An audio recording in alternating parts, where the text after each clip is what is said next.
بچوں السلام علیکم ورحمۃ اللہ وبرکاتہ۔ دیکھیے لکھا ہوا ہے زبان شناسی، ایک نمبر کی ایکسرسائز ہے، واحد لکھیے۔ یہ الفاظ جمع نیچے لکھے ہوئے ہیں، آپ کو ان کی واحد لکھنی ہے۔ یہ الفاظ جو دکھ رہے ہیں یہ جمع ہیں، آپ کو ان کی واحد لکھنی ہے۔ دیکھیے پہلا اخبار، خبر کی جمع ہے، خبر اس کا واحد ہوگا۔ اسباب سبب واحد، انعامات انعام واحد، جنگلات جنگل واحد، قبائل قبیلہ واحد، مصائب مصیبت واحد، واقعات واقعہ واحد۔ اخبار خبر، اسباب سبب، انعامات انعام، جنگلات جنگل، قبائل قبیلہ، مصائب مصیبت، واقعات واقعہ۔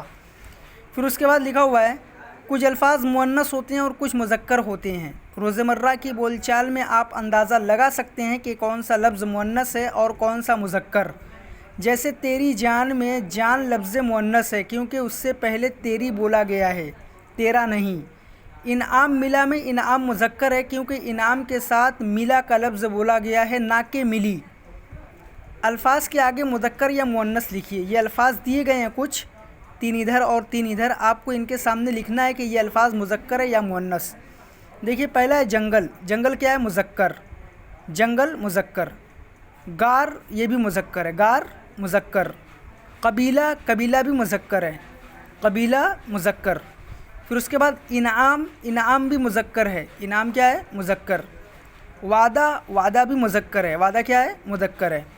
قسمت، قسمت یہ مؤنث ہے، قسمت کیا ہے؟ مؤنث ہے۔ جنگل مذکر، غار مذکر، قبیلہ مذکر، انعام مذکر، وعدہ مذکر، قسمت مؤنث۔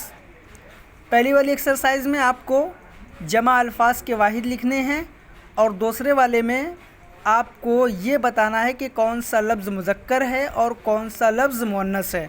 آپ یہ دونوں ایکسرسائز بک میں کریے اور دونوں کی فوٹو کلک کر کے ہمیں سینڈ کریے۔